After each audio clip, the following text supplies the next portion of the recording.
Hello दोस्तों, स्वागत है सभी का बीपीएससी वाला में। जिस आपको दोस्तों काफ़ी दिन से इसका वेट किया जा रहा था, है ना। एक सेकंड। वो आपको अभी नोटिफिकेशन बीपीएससी के द्वारा दिया गया है, सहायक प्रशाखा पदाधिकारी का, है ना। लेकिन जो आपको पोस्ट है काफ़ी कम है, 41 है, जिसमें से जो यूआर यानी अनरिजर्व यानी जो हम लोग जनरल की बात करें, टोटल 16 पद उनके लिए है। और उसमें से भी महिलाओं को यहाँ पर 35% चुकी है, तो 6 पोस्ट उनका। यानी अगर लड़कों की बात करें तो लगभग 10 पोस्ट पे उनका फाइट है। उसके बाद यहाँ पर ईबीसी वगैरह सबके बारे में एक एक करके यहाँ पर डेटा दिया हुआ है और टोटल 41 सीट है। ठीक है, यहाँ पर ध्यान रखिएगा। जिसमें से जो जैसे होते हैं ना, अत्यंत पिछड़ा वर्ग या आपको अनुसूचित वर्ग, है ना, ईबीसी बीसी, ये सभी सब में फाइट करते हैं, ऐसा नहीं कि इसी में। ये सब आप लोग जानते होंगे। हम लोग आइए इस पर बात कर लेते हैं जो इंपॉर्टेंट चीज़ें हैं। यहाँ पर एक शब्द भी लिखा हुआ है, हालांकि सभी नोटिफिकेशन में रहता है कि यह पद घट और बढ़ दोनों सकता है। मतलब ये ज़्यादा भी 41 से ज़्यादा भी हो सकता है, 41 से कम भी हो सकता है। नेक्स्ट हम लोग इसकी बात करें तो लेवल 7 का है, जो कि काफ़ी अच्छा है। आपको एक मैंने वीडियो बनाया था इसी को लेकर, एएसओ को लेकर, यही बीपीएससी वाला पे। उसमें जो भी डिटेल्स मैंने दिया था ना, सिलेबस वगैरह का, सब सेम है। मतलब कि जो सीजीएल पहले लेता था यानी बीएसएससी के द्वारा जो लिया जाता था, सेम सिलेबस इन्होंने यहाँ पर डाला है। लग भी रहा था कि वही सिलेबस होगा। ठीक है, कौन कौन भर सकता है तो ध्यान रखिएगा, ये वही भर सकते हैं जो ग्रेजुएट हो चुके हैं। कई बच्चे पूछते हैं कि सर मैं पार्ट 3 में हूं या रिजल्ट तुरंत आने वाला है। अगर आप फॉर्म भर रहे हैं तो आपके पास रिजल्ट आपका होना चाहिए, सिंपल सा चीज़ है। ठीक है, वही लोग भर सकते हैं। उम्र सीमा क्या है? जो जनरली बीपीएससी का होता है 37। इसकी गणना कब से की जा रही है? तो 1 अगस्त से की जा रही है। मतलब अगर आप 1 अगस्त को 21 साल हो गए तभी आप भर पाइएगा, जनवरी नहीं, आपका डेट ऑफ बर्थ नहीं। ये बीपीएससी का डेट है, आपको date of cut off date जो जिसको कहते हैं, उसके अकॉर्डिंगली अगर आप 21 ईयर के हैं तभी आप भर सकते हैं। और पुरुष जो जनरल में है 37 ईयर तक भर सकते हैं। जैसे बीसी और ईबीसी महिला पुरुष और अनारक्षित महिलाएं 40 वर्ष तक भर सकते हैं, जो जनरली बीपीएससी में रहता है। एससी एसटी वगैरह आपको पुरुष महिला दोनों 42 तक रह सकते हैं, और सेवानिवृत्त वाले जो भी 60 ईयर तक आपको भरते हैं, तो सेम चीज़ है। ठीक है, ध्यान रखिएगा। इसके बाद अगर मैं बात करूं,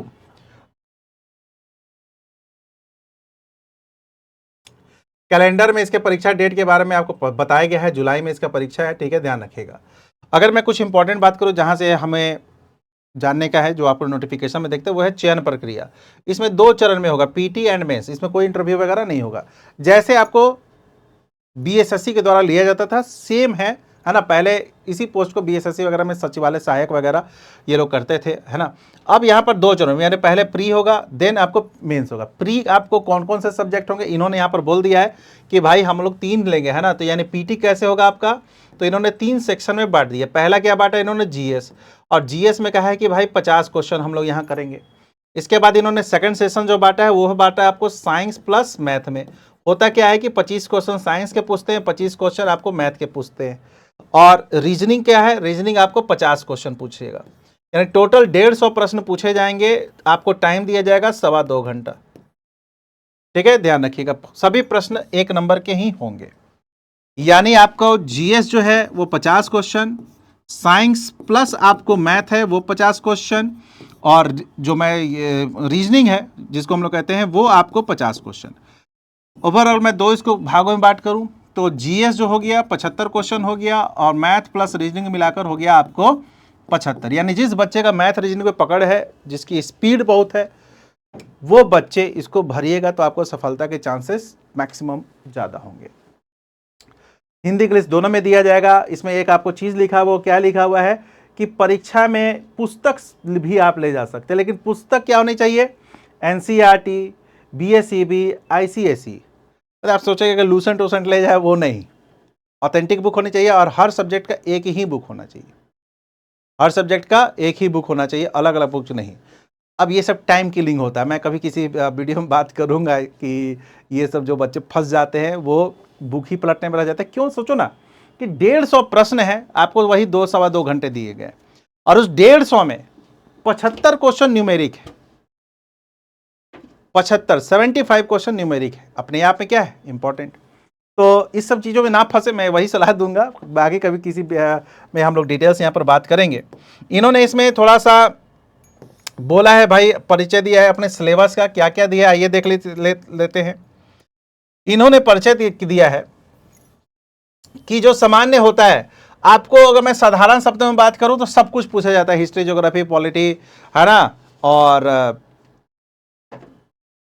करेंट अफेयर, ये सब आपको पूछे जाते हैं। नॉर्मल क्वेश्चन होते हैं जीएस के, साधारण से क्वेश्चन होते हैं, बहुत टफ क्वेश्चन नहीं होता अभी तक के हिस्ट्री के अनुसार जो बीएसएससी के द्वारा लिया गया, ठीक है।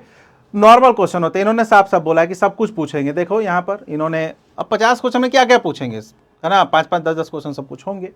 इसके बाद इन्होंने विज्ञान और गणित को, तो जो विज्ञान है इन्होंने कहा है कि भौतिक शास्त्र मतलब physics, chemistry and bio and geography को इन्होंने इसमें डाला है, ठीक है। ज्योग्राफी को यहां से हटाकर इन्होंने क्या किया, ज्योग्राफी को यहां पर डाल दिया है, और इस 25 क्वेश्चन में आपको इंक्लूडिंग ज्योग्राफी जो है वो आपको पूछा जाएगा। बाकी गणित में इन्होंने कुछ दे दिया है, सेम वही सब है, जैसे एवरेज हो गया, है ना, ब्याज हो गया, जिसको हम लोग आपको प्रॉफिट लॉस कहते हैं, यहाँ पर आपको परसेंटेज है, रेशियो प्रोपोर्शन है, नॉर्मल जो न्यूमेरिक होते हैं अर्थमेटिक वाले वो सब आपको हैं, दशमलव हैं, यही सब आपको प्रश्न यहाँ से पूछे लगातार जाते हैं, जो कि आपको यहाँ पर पहले से। अगर आप लोगों को क्वेश्चन देखना कि कैसे क्वेश्चन मिलते हैं, तो अगर आप सर्च कीजिएगा ना BSSC CGL question, BSSC CGL question, सचिवालय सहायक क्वेश्चन, तो आपको आ जाएगा, वही वैसा ही क्वेश्चन पूछा जाता है ना। कई जगह पे आपको मिल जाएगा, चाहे आपको इधर यूट्यूब हो चाहे गूगल हो, तो कई जगहों पे ऐसे प्रश्न मिल जाएंगे। अब मैं आपको बात बता रहा हूँ, यहाँ पर सिंपल सा चीज़ है, वही 5 गुना। देखिए ध्यान रखिएगा, संविदा का ये, अच्छा ये संविदा का नॉर्मल आपको 5 गुना के फाइनल जो होता है ना आउटकम, जो प्री के बाद निकाला जाता है मेंस के लिए, वो 5 गुना, चूंकि यहाँ पर इंटरव्यू वगैरह होता नहीं है। अब इन्होंने क्या कहा, इन्होंने कहा है कि देखिए भाई, जो बच्चे प्री पास कर जाएंगे तो इसका कट ऑफ हाई जाता है पहले से ही, अकॉर्डिंगली ध्यान रखिएगा। जो प्री पास कर जाएंगे उनको फिर मेंस होगा, मेंस में आपको सबसे पहले जो सब्जेक्ट देना होगा वो होगा हिंदी, सामान्य हिंदी, जनरल हिंदी, सामान्य हिंदी आपको देना होगा।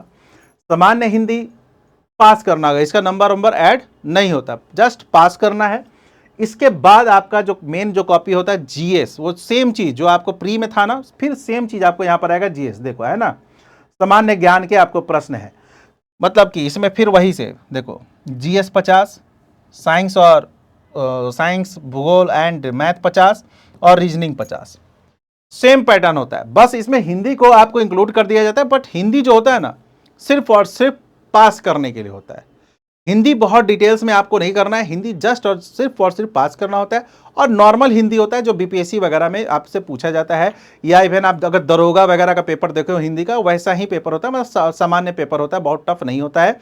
100 में 30 आपको नंबर लाने होते हैं, ध्यान रखिएगा। इसके अलावा आपको यहाँ पर ध्यान रखना होगा, यहाँ पर आपको है मुख्य परीक्षा में वही जो पेपर होगा हिंदी और इंग्लिश दोनों में होगा।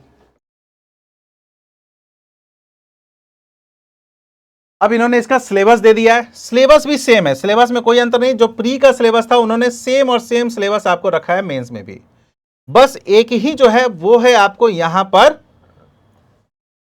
इंक्लूडिंग कर दिया है कि भाई हिंदी भी रहेगा। अब इन्होंने कहा मेगा सूची कैसे तैयार होगा, तो जो मुख्य परीक्षा में जो जितने इन्होंने आपको मार्क्स लाए हैं, इसके अलावा अगर समान पद पर संविदा के आधार पर किए गए कोई कार्य अनुभव है, मतलब अगर सेम ही पद ग्रेड पे स्केल में ही कहीं आप संविदा पे काम कर रहे हैं, टेम्पोररी पे काम कर रहे हैं, अगर आपको उसका एक्सपीरियंस है तो उसको भी यहाँ पर ऐड ये लोग करेंगे, जो इन्होंने पहले ही बोल दिया है, ठीक है। इन्होंने कहा इस विज्ञापन के अंतर्गत प्रारंभिक और मुख्य परीक्षा हेतु आपको पुनर्मूल्यांकन का प्रावधान नहीं होगा। ये नहीं होता कि भाई फिर से चेक कर दीजिए कॉपी वगैरह, ये सब फैसिलिटी आपको इसमें नहीं दी जाएगी। इसके बाद वही आरक्षण कोटा का वही इन्होंने आपको वो कोड दे दिया है जो आपको पहले से ही, जो सेम चीजें हैं यहां पर ध्यान रखिएगा।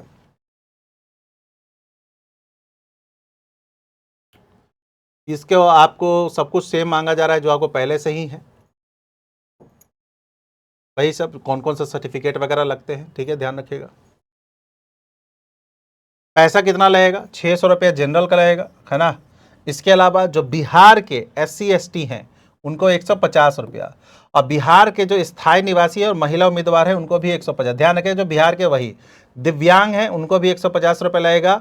बाकी सभी के लिए आपको कितना लगेगा, 600 रुपये आपको यहाँ पर लगेंगे, ध्यान रखिएगा।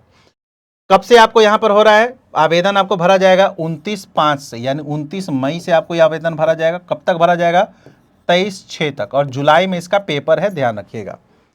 कोई आपको हार्ड कॉपी वगैरह यहाँ पर देने की आवश्यकता नहीं है। यहाँ पर साफ साफ इन्होंने लिख दिया कि ऑनलाइन भरिए और उसको रख लीजिए, हार्ड कॉपी आपको यहाँ पर भेजना नहीं है, साफ साफ इन्होंने बोल दिया है। कैसे भर सकते हैं? तो सीधा बीपीएससी में जाइए, एक बीपीएससी में जाइएगा ना, तो यहाँ पर ऑनलाइन प्रोटोल रहता है, उसको क्लिक करना है, वही अपना रजिस्ट्रेशन जैसे सेम एज इट इज, जैसे बीपीएससी का फॉर्म भरते हैं वैसे ही इसका आपको फॉर्म भरना होगा, ध्यान रखिएगा। सब कुछ सेम है ना, इसमें अलग से इन्होंने कुछ नहीं दिया है। तो ओवरऑल अगर मैं बात करूं आपको तो यही है, और इसका एग्जाम आपको जुलाई में निर्धारित है, 41 पोस्ट पे है, जिसमें से फाइनल मेरिट में आपको ऐड होगा जो संविदा पे पोस्ट पे जो काम कर रहे हैं उनका एक्सपीरियंस भी काउंट होगा। सिलेबस सेम है, इसका मैंने एक डिटेल्स वीडियो बनाया था सिलेबस का कि क्या क्या आपको पूछा जा सकता है, आप लोग इसको जरूर से देख लें। ठीक है, थैंक यू, धन्यवाद।